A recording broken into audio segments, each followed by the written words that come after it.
Since all of us are here, I think we'll get started. Yeah, we'll try to keep time. And that's a request to all my panelists as well.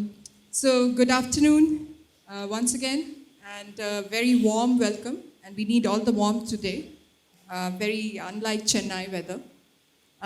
So, warm welcome to all of you in the audience.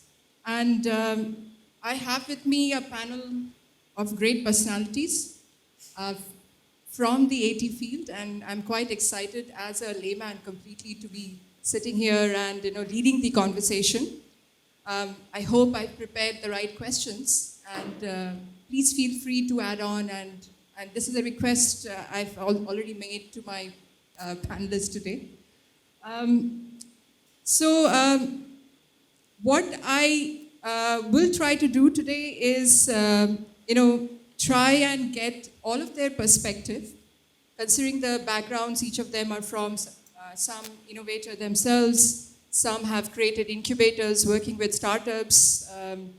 We have investor among ourselves as well, to get a better perspective on the assistive technology, innovation, and the entrepreneurial landscape in India today, globally. Where are the challenges, and what can we do as enablers to help accelerate, and improve the ecosystem? The trends, the do's and don'ts, perhaps. And again, look forward to a wonderful conversation. So, very quick introductions. I'll begin with that of our panel members today. So, I'll start with right at the my leftmost, Mr. Rahul Gupta, founder and managing partner of Valuable, a venture debt fund. And this is something he started after 17 years stint in the global banking sector. He's India's first severely sighted and partially auditory impaired since birth, who broke several myths of can't do and rose up the corporate ladder to deliver several industry-first initiatives, largely in areas of sustainability. He was also awarded the 40 under 40 by Business World in 2021 under the Disrupt category. Thank you, sir, for joining us today. Next, we have Mr. Prateek Madhav, who is the co-founder, CEO of Assist Tech Foundation, an incubator and an accelerator established in Bangalore 4 years back to promote and support disability-focused startups. I believe ATF currently has a portfolio of over 40 startups and who have gone on to develop 100 plus AT products. And he's also part of our Empower Steering Committee for the last 2 years. Next, Mr. Mohan Sundaram, founding director and CEO of RT Lab Foundation, also an incubator which was set up in 2017 in Bangalore to support startups working in AT and rehab space. He's also the board member of the Association of People with Disability India and has been also in the Empower Organizing Committee for the last 3 years. Thank you, sir. And last but not least, Dr. Kathy Holloway, professor at University College London's Interaction Centre and also the academic director of Global Disability Innovation Hub, which is a research and practice centre driving disability innovation for a fairer world. The GDI Hub is operational in 41 countries. It's massive.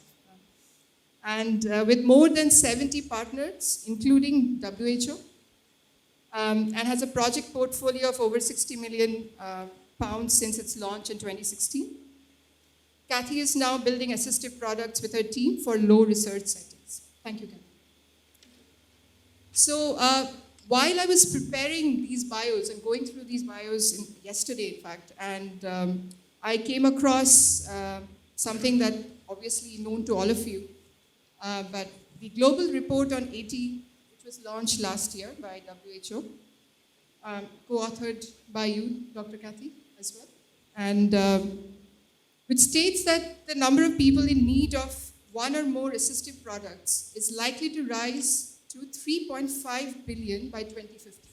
That's massive. I mean, it's a huge market that we are talking about. But unfortunately, globally, only a very small percentage of people who need these ATs have access to them. And the figures get worse as we move to low-income countries. So while all of this, poses immense challenge, it also provides opportunities for tech innovations, for startups to create affordable solutions, and create, impactful, enterprises. So, as an academic and the head of the GTI Hub, I wanted to, and the audience hopefully would want to understand your take on the innovation evolution, right, in the global assistive tech landscape in the recent years, and who are the leaders, who are the champions right now in these. And I also wanted to understand a little better on we do have the accessibility issue. Do you think that we are seeing an increasing number of these ATs converging with the general consumer electronic goods or the medtech innovations that we are seeing? And is this bringing AT into the mass commercialization or mainstream commercialization? And will that increase the accessibility of the technologies to the end users? Thank you. I'll do my best to answer those questions. So, first of all, thank you. It's lovely to be on this panel. It's always nice to be at IIT Madras and the Business Park and the Innovation Park. The major players are, well, there's a lot of major players happening. So I often start talks by asking people, is anyone in the room think they're disabled? And in this audience, a few people might put up their hands, and then I ask people, would you like to be disabled?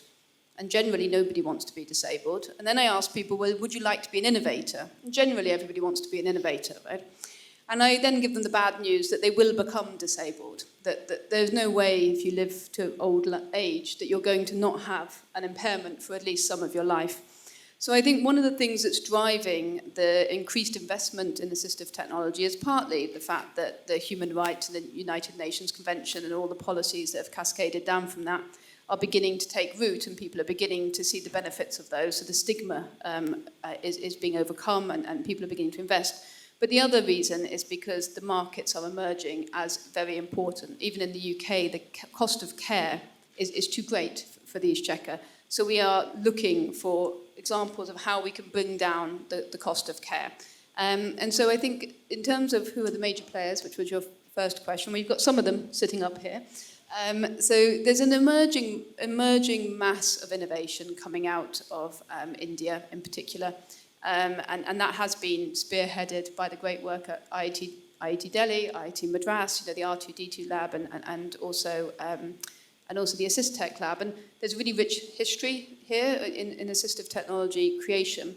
I think the biggest problems, though, is how you're beginning to get those to market. And that's the biggest issue. And I'm sure we'll come on to it. But I think the biggest thing is looking at blended finance. It's not possible for most things to be this classic venture capital route. Only some things will work that way. And some of those things that will work with the venture capitalists will be the more accessible, large, mainstream technologies that you spoke at the end of the question. I'm conscious of time, so I'll be quiet. Sure. So, you did bring up, and this is a question I was going to ask Prateek, what are the current trends that you're seeing in India?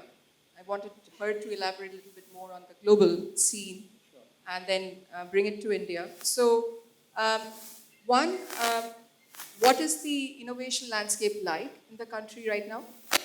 And do you see more and more, like she was saying, do you see more commercial incentives for individuals to become innovators and interact with this sector more and more? And as the founder of ATF, you have seen a fairly large number of startups, emerging in the last few years. Do you see a healthy pipeline of AT startups in the country? Sure. And I'll just finish that with not just the numbers, but in terms of quality of products, in terms of robustness of the product, and are they also trying to solve the issue of affordability? Well, thank you so much. And first of all, again, it's good to be back in this hall. But only problem is it's post-lunch. Yeah. But thank you so much for asking these questions. See, India has emerged. When we look at the startup growth, not talking about assistive technology as a sector, Do you guys know how many startup existed in 2012, 2014? I'm not talking about assistive technology. How many registered startup existed in those years? Just take a guess. 400. No one knows the number. Because it's been take a guess. In 2014, how many registered startups in India? Sorry? Few hundreds. Okay, thank you very much. One more guess? Okay, I'll ask the second question. How many startups registered startup today?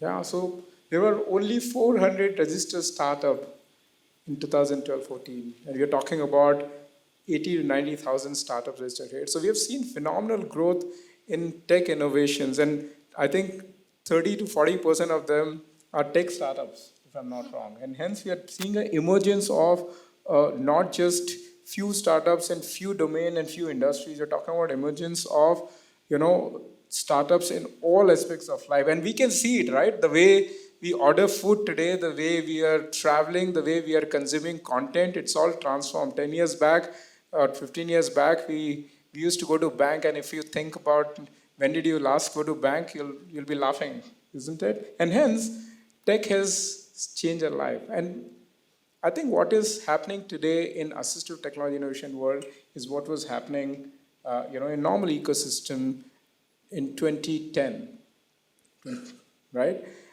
Today, we probably have seen 400 to 500 startups whom ATF works with, in different various forms, which itself is great because 8 years back, I can tell you, we could have a small hall and that'll look full, yeah? And today, we are obviously talking about 400, 500 startups. Now, it's just not the number like you said.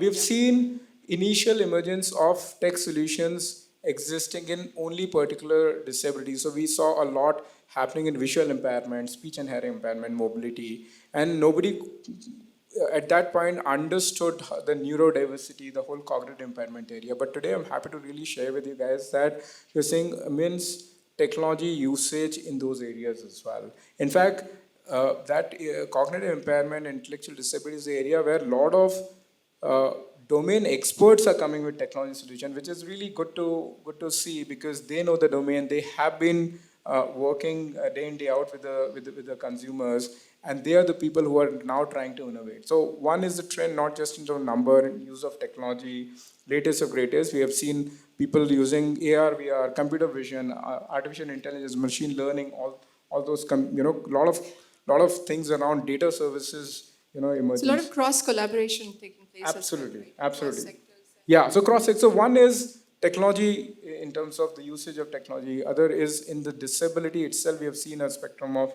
startups covering all aspects of technology. And last but not the least, which is what I will end with, is that I think we're beginning to see that whole excitement where ecosystem is coming together.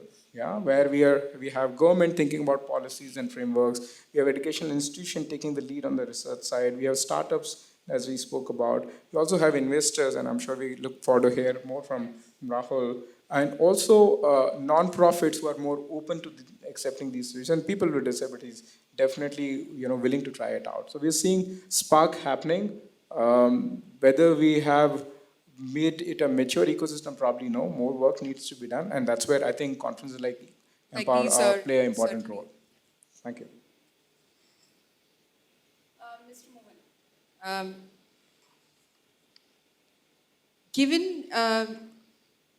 given your experience, one, as a mentor to many startups, not just the incubator that you have founded, for many here, we have a lot of students, in fact, attending the conference this year, in large number, and I'm sure many aspiring entrepreneurs as well among them. What is a typical journey of a founder or a startup who wishes to start, in this assistive technology space? Do you find them to be different from the lots who are going into? It is very. Can I be heard? Yes. Yeah. Okay. So, at one level, typically an entrepreneur is an entrepreneur. Doesn't matter what the product or market that he serves. So Certainly. that set of characteristics are the same whether it is in the assistive tech space or in the commercial space. There is no Absolutely. difference in that. Absolutely. Okay? But I think what one needs to look at is that the journey in AT is far longer than a journey that one would look at in a commercial space. I've been mentoring companies in the commercial space for the last 15 years, startups, Exactly. right? So I do both sides of the coin. Where it takes about 3 to 4 years for a commercial startup to find a product market fit and get some traction, it'll take you 8 to 10 years in the AT space, right? So what does this mean? It means that the entrepreneur who comes in should be more hardy than otherwise trying any other solution. This is a far tougher journey, a far more difficult journey than if you were to do, let's say, a D2C startup or a B2B startup, right? So that's the first. The second is that, but on the other hand, if you look at it, we have the potential to make a worldwide impact. And I'll tell you why. So typically, if you look at the commercial startups in India, they're replicating an idea that has worked in the West. But because volumes here are large and there are different nuances to this market that those companies don't want to come to India and address, there's a big market, they become successful, you got unicorns and all that. When you come to the global south, you will have to create affordable devices. And when I say affordable, I also have benchmarks. So I'm saying an affordable device for the global south should be 1/10 of the price of what it is available in the Western world. That's my definition of affordability. Okay? Anything more than that is not worthwhile, will not work. It's also because the West relies on insurance as a scheme for funding these devices. We don't have insurance-led purchases in India or in the global south. And that's the reason why the cost envelopes are far lower here than in the West. So what does this lead to? It leads to you're starting from the scratch and actually innovating afresh to meet these cost envelopes. If you meet these cost envelopes in building products that are relevant for the global south, and this is something that I've always talked about, is to say India is very well placed with the kind of technical manpower we have, the number of people we have, and the support that we have from people with disability to create products for the global south. And so we say make in India, I'm saying design in India for the global south is a very, very distinct possibility, which will provide us large markets, will provide us a standing in the world order that is otherwise not occupied. And we are eminently qualified to occupy that. Okay? So that's the flip side of it. So if you want to make a name of having created impact in the global south, this is the industry to be in, right? But it is a difficult journey. Also with the same coin, Rahul will speak a lot about it, but I will say the value of death as we know it in the startup world is far bigger in the AT space as compared to normal products, right? And navigating the valley of death is very, very tricky and critical. I would say it will be too much of a burden to ask the entrepreneurs to do it on their own. There must be significant policy and other support that must be available to be able to navigate the valley of death. Maybe if you, as well as Pratik, could give some few interventions or examples or case studies in your experience as head of an incubator and accelerator as well, to throw some light on the journey of an entrepreneur, particularly in this space. So I'll tell you. Yeah. So there is a person that we incubated, and he built a simple device for the car to swivel the seat out, to be able to sit in and swivel back into the. It took him 3 years to finalize the design. It took him another 2 years to find traction. 5 years. After traction, to get to some minimal numbers that will be interesting for a funder, still has not happened. And he's now been in the space for the last 8 to 9 years. I mean, he knows him, I know him, a lot of people know him. But this is typically the case across. There's another case of a team that built a Braille note taker in Bombay. Okay. Now, it took them 4 years to actually build the product and prove. And they were one of the standing case studies where they said, the Perkins Brailler used to cost about $4,000 in the US, the most famous brand. Okay, they built a product that does the same thing. Which is somebody from Perkins here? No, but I think he was just agreed to. Okay, but these guys built a product which would sell at $350 with far more features than what the Perkins Brailler had. Right? So that was vindication of the kind of belief we had that we can do it at 1/10 the cost. In 2015, I ran an innovations event worldwide with the Red Cross, and that's the time when I met Kathy and Vicky first, right? And we produced prototypes, which we took to Lausanne to an international event. And people were shocked out of their skins to say, you mean to say you could build these products at 1/10? And we said, these are the cost envelopes of these products. And they said, they wouldn't believe us. They wouldn't believe us. I'm talking about 2016. Right? And since then, we have had enough number of cases that indicate the fact that that 1:10 ratio that I'm talking about is very, very real. But the journey is longer. And we have a distinct empty spot, a vacant space, a white space, as I would call it as a strategist, which we can occupy over the next 10 years. I think you want to add. Yeah, so thank you, Mohan. I'll try to answer it in a different way. There are a number of startups who are trying to scale. They've figured out the product, they've figured out the technology, right? And my point of view is, based on our experience of working with 400 plus startups, what needs to be done to commercialize them? The other way you can say it, what they're not able to crack after cracking the product and the technology. And like Mohan said, the journey of an innovator from that point to an entrepreneur is very hard, and especially more in assistive technology. Because you realize that once you're built... Just one second. I'll just interject here. Yeah, and because that has relevance to what he's talking about. Sure. Most of the innovators in the AT space are techies who come to build products, and they're not business guys. Yeah, absolutely. No, I think that's what I was getting to. I think that is a thing across deep tech sectors, I'm sure. Yes. You've seen that in general other engineering fields as well.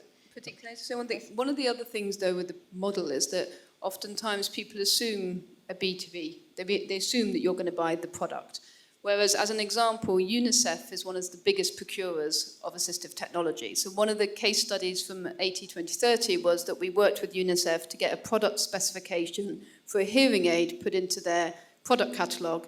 That meant countries could procure at mass levels, which dropped the unit cost of a hearing aid. That meant the government of Rwanda stopped paying over $1,000 and could pay under $100. So sometimes the things that will unlock the market, whilst we all need to, and we run an accelerator in Africa, for example, whilst we need to continue to support the ventures, we also have to unlock the systematic failures which are preventing people being able to get the procurement that is needed. No, absolutely. I mean, and where I was going is, while there is a policy that is required, while there is funding is required, I'm just talking about our ecosystem, say, are we prepared? And because once as an entrepreneur you figured out, or as an innovator you figured out your product works, it is needed in the market. Now we are seeing an emergence of, I mean, earlier we used to see phenomenal product which nobody wants, right? We've seen them enough. But now at least we have products which are needed, which have been, where people with disability themselves have been consulted. But what happens after that? Like Mohan said, they're all techies, first generation entrepreneurs, no first experience of running an enterprise. And hence we need to also enable them by creating an ecosystem to think about that it's not just the product or technology innovation, it's a business model innovation. How are you going to try to figure out the pricing? How are you going to distribute it? Like 70%, 80% of people with disability in India live in rural areas. We all know it. You knew it when you were building the product. And hence, if you build a product and sat in home or an incubation lab to think that world is going to buy it tomorrow, it's not going to happen. And hence, you think about how the market access is going to be provided, how the distribution is going to be there. And once the product reaches there, how are you going to maintain and support it? And hence, there's a whole life cycle of entrepreneurship we need to think about. Where I'm going with this is, while these are all important topics, it's not just the responsibility of that individual entrepreneur. We as organizations can do a lot to That's what prepare I was them. getting at. I mean, it's quite clear the journey that an individual has to make. I'll just add Yeah, one other please. point to this. Experience that we've had in the past, 75% of the entrepreneurs are fresh, of the 80 guys who build 80 are fresh college graduates. Yeah. So that's another aspect that First-time adds to, entrepreneurs, fresh graduates. not just first time, But fresh graduates. fresh graduates, no No experience of working for an organization. Yes. They haven't learned to fail yet. Just on funding, so I think you're going to move on to the fund. Yes, Yes, I will very be. good. I will be moving on to the fund. So I just wanted to complete the thought and discussion.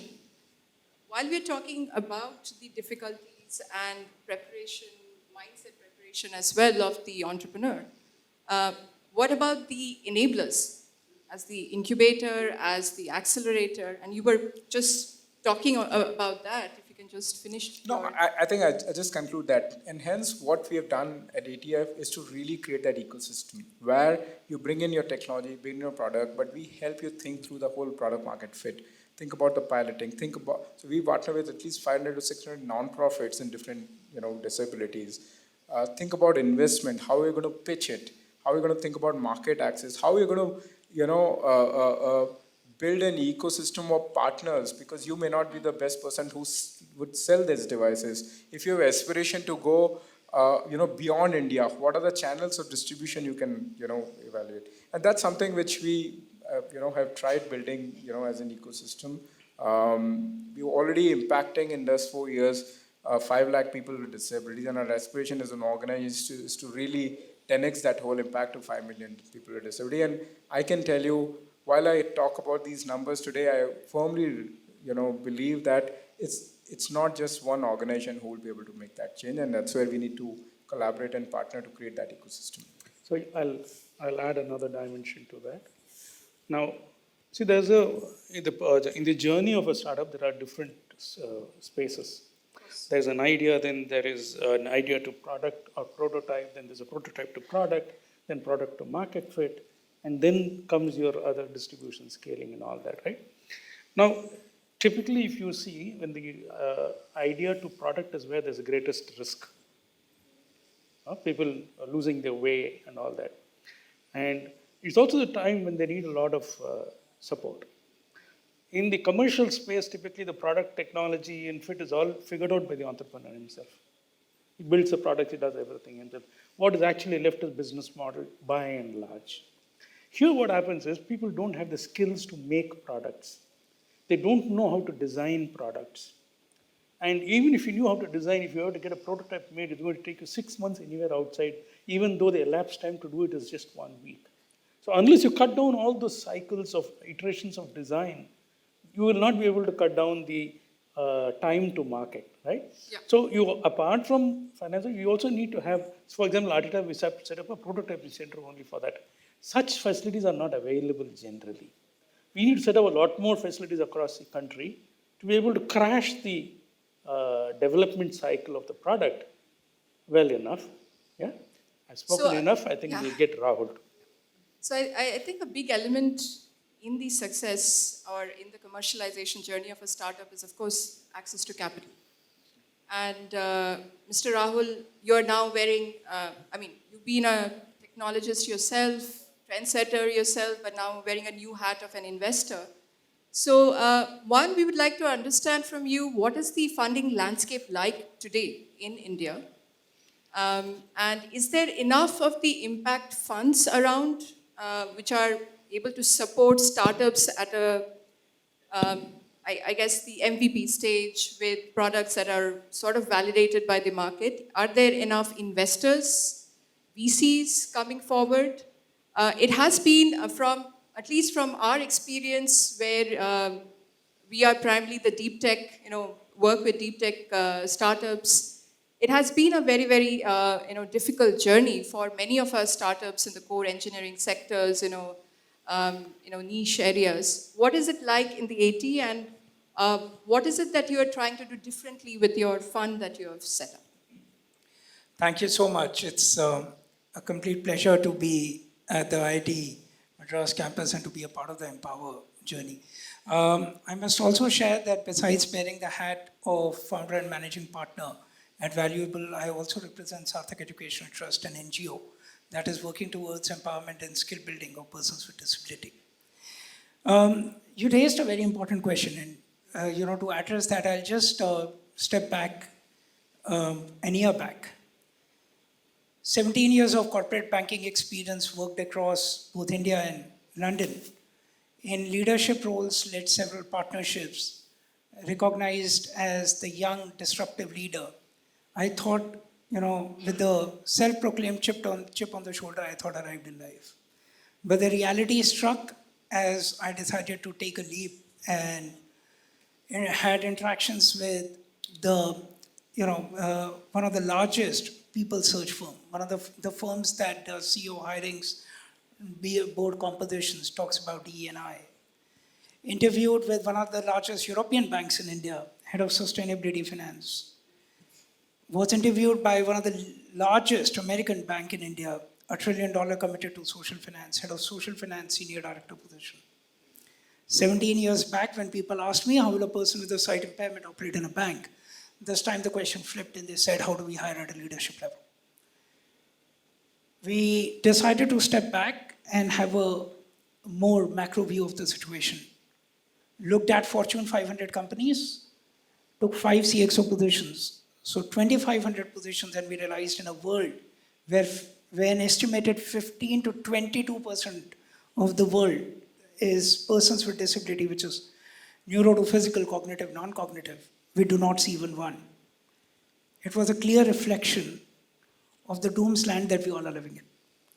And we said, how do we work in this space? And of course, the natural instinct was to work in assistive technology.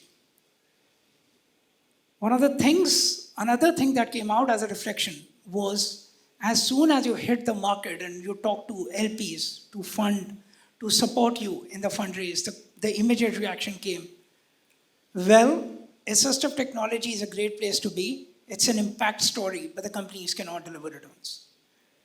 I think as founders, while we work in the impact space, founders often tend to undersell them. Just on the name of social impact, we forget that these estimated 15 to 22% of the population has an estimated disposable income of $1.9 trillion. Put their first family to circle, you're talking about a purchasing power of $13 trillion.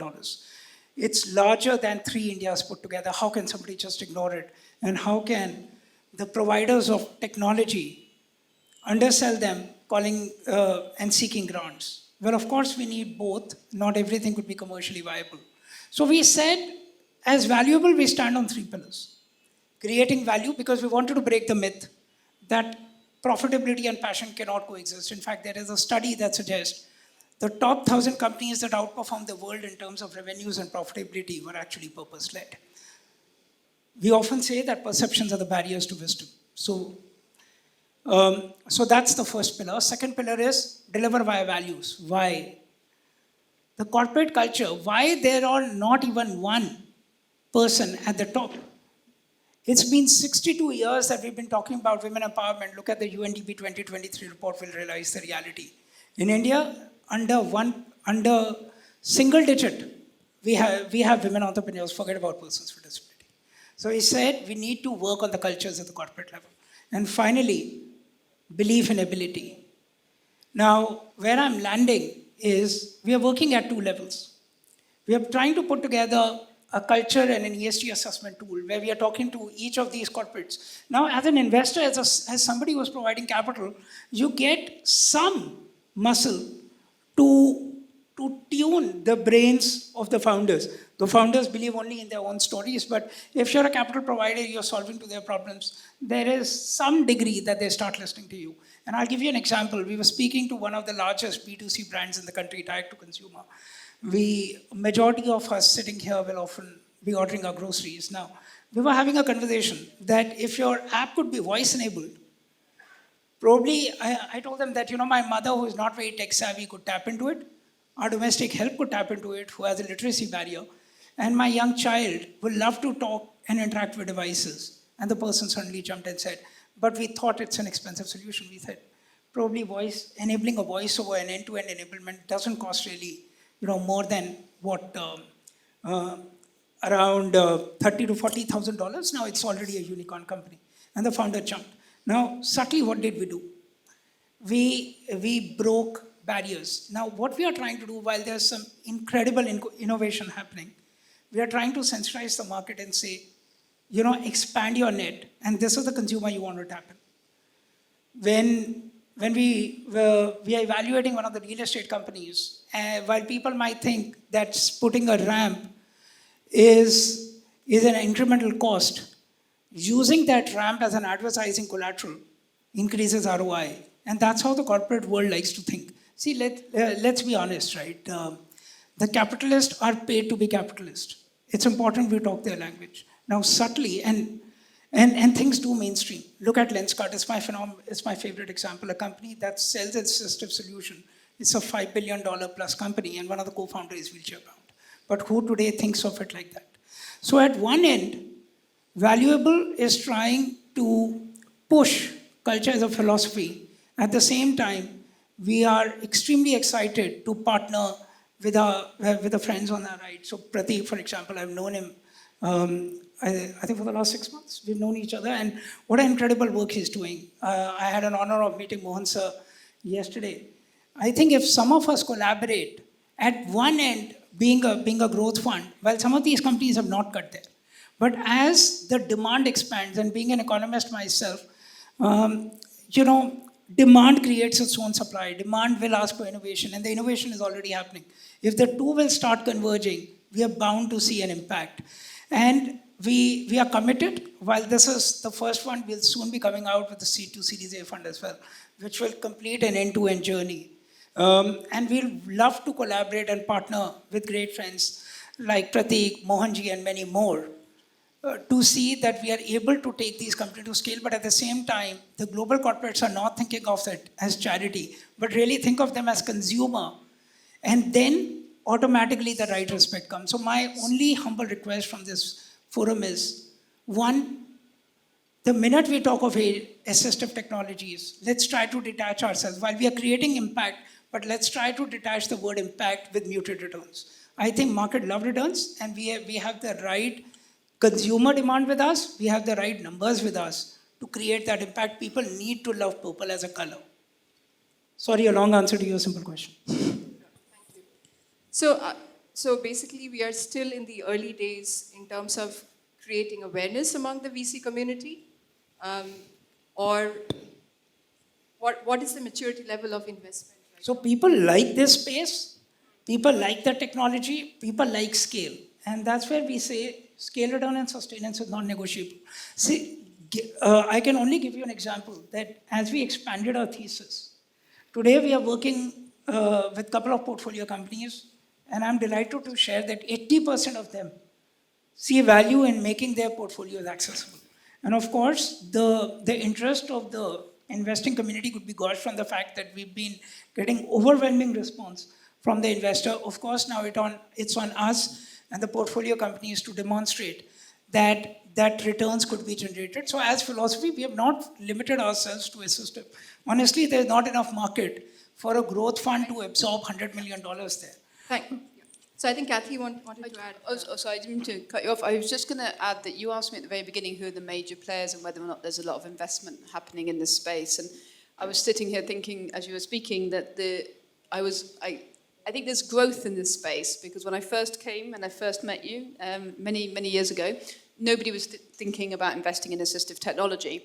And I'm sitting here today, but I was equally invited this week to be in San Diego at a venture capital event where the Remarkable Accelerator are running an accelerator in the US now. So Remarkable came out of Australia. They're now running an accelerator in the US. They have launched a scale fund. They said, please, would I be there? But I said, no, I'm coming to India instead.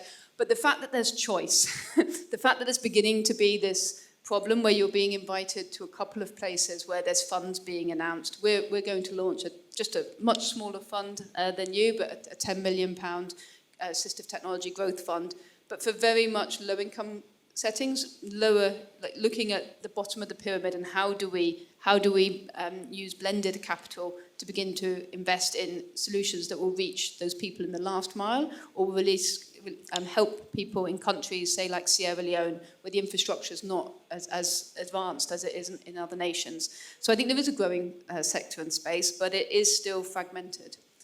So, just to add to what Kathy is saying, if there's a question, is the AT industry ready for VC capital? Answer is no. I mean, There's a middle. I disagree with you on one thing. So there's a middle part. I think there's accessible things. So DotPad have just had huge investment from Apple. Yeah, so in this accessible digital space where yes, it's beginning to That overlap, it's emerging. That's a slightly different area. So, see, roughly in the whole AT space, less than 20% of the products are digital. 80% is physical, right? The 20% can be expanded to address all populations will find a marketplace. It will no longer be AT, actually it will become a part of another consumer product, but not be AT. Yeah, so that's Right? something, So, yeah. but that is one. But the answer, the question that one has to raise is, will a regular VC put in money into the AT space? Okay, I don't think so. Right now, we're not ready for it because the LPs want a return that you cannot give from this marketplace, I would say, foreseeably in the next 10 years. But what is possible? There's a completely different category of investors called social investors, typically from family offices in the Western continent, Europe and US and all, where they approach it with a patient capital, saying, I will deploy capital as a loan, which you can return at no interest over 10 years. This is all very soft capital, very patient capital. Right? Now, those kinds of finance avenues should be developed and built to try and build this industry. So I give a popular analogy. In the 60s and the 70s, microfinance was there in India. It was very underdeveloped, and people would give money and forget about it. Okay? It took 20 years for them to discover, trying various things to say what is successful, and the self-help group came out to be successful. And in the 90s, it became a commercially viable option to create microfinance as an industry. So it took 20 years of people pumping in money and effort to try and discover what will work and what will not work to make it commercially viable. We are actually in that cusp. We don't know what will be commercially viable yet today. We don't have that answer. Till we get that answer, we will not be able to attract VCs. So which means this whole space will then have to look at a different source of finance, a different kind of an investor, to be able to develop this industry. So primarily job of a typical incubator or accelerator doesn't end by just the connects, because as you're clearly hearing that the difficulty at this stage. So do we need to all work together to create that kind of a venture capital ecosystem specifically for this space right now? If I may just come in here. Go ahead. I think one of the things that we are constantly trying, as I said, one, we are trying to mainstream inclusion by normalizing a lot of it. And given there is such incredible innovation that's happening, and companies are being pushed to think more from an entrepreneurial perspective. And we were having Mohan and I were having a discussion yesterday, and I completely agree that there is a need to come up with an angel fund, which we believe if the larger LP community still thinks that they are still not ready, then maybe we'll take the ownership. And one of the reasons to put a large fund in place today, is that with the success of the larger fund, we'll be able to create a kitty which is going to self-fund the small or the kiddie fund. But we are completely determined with the kind of forces that are now there, with the kind of attention that we are getting from the research institutions, with the kind of power being put behind them by the incubators and the accelerators to think them from a positive lens. We probably do not now need to rely on only external capital. If the world is not ready, we will create our own kitty through a larger parent fund, which will create this. It is going to be a patient scheme. Nothing is going to happen overnight. As we were discussing, from 400 to 19,000 startups, it has still taken 9 years. In the assistive tech, if we are patient enough, if we are able to collaborate, maybe in 15 to 20 years, we will see a world where we'll have many more mainstream companies beyond spectacles, electric toothbrushes, elevators. But it's a patience game. And there is no other way to do this than to collaborate. I'll tell you a couple of trends which we are seeing at ATI. Number one, like Mohan said, uh, it takes a lot of convincing in India to talk to people, and I have personally spoken to a lot of VCs, and they're not going to invest, right? But what we are seeing is a trend where a lot of venture capital fund who have medical or health as a part of their investment thesis. We are talking to multiple of them to change that whole definition to include assistive technology, right? And a couple of them actually, I'm happy to inform, have even promised to not just a change of definition, but also allocate at least 2 to 5% of their overall. These are large funds. We're talking about 100 to 300 million dollar fund, right? So that's interesting trend. Second, at a global level, I mean, we just did a $20 million bid to Clinton Global Initiative together as a part of lead in US, Smart Jobs, and there we have 10 of us coming across the world putting together this whole program. So there are larger trends which you're driving globally as well, and I know Kathy, you're driving some of these conversations as well. I believe that while I know Mohan said 20 years, Rahul is saying another patient game. I think we've got to be a little impatient. We shouldn't be taking, if we take another 20 years to build an invested ecosystem assistive technology, too bad. Right? So that's one. Second, we have to prepare ourselves. When we talk about most successful e-com startup from India, there's no doubt everybody's going to raise and say Flipkart, isn't it? But what happened when Flipkart phenomena happened? We suddenly created a role model to look up to, and hence the whole ecosystem got developed. Today, these 80, 90,000 startups we're talking about, a significant of them are in e-commerce value chains. The whole cold chain got developed, supply chain got developed, all of these things got developed. And hence, idea is to put together and make few of them successful and create those role models. Because if that happens, we have seen in the industry, magic happens. There's a lot of excitement that gets created. More investors hopefully will get to see and believe PPTs are not going to work. Yeah, all the creation of role models, creating organizations who have gone from a journey of being an innovator to entrepreneur to becoming a sustainable organization is the only way to prove to the world that this is a place where they should be investing in. There is one new alternative that is emerging, which is social impact bonds. Yeah. Okay? They are a good mechanism, but they also look for scales that will take us some time to reach in the AT space. But that will be a faster mechanism to leverage than the VC community. And I might say something controversial here, but I don't know if you want the VC money. So the reason I say that is I was at a Royal Academy of Engineering event recently, and we were talking to some people, and there was a couple of entrepreneurs there, one of whom is, well, I won't name them, they're very well known, and they had one company early on in their career which had Series A money, gone right the way through, about to go public.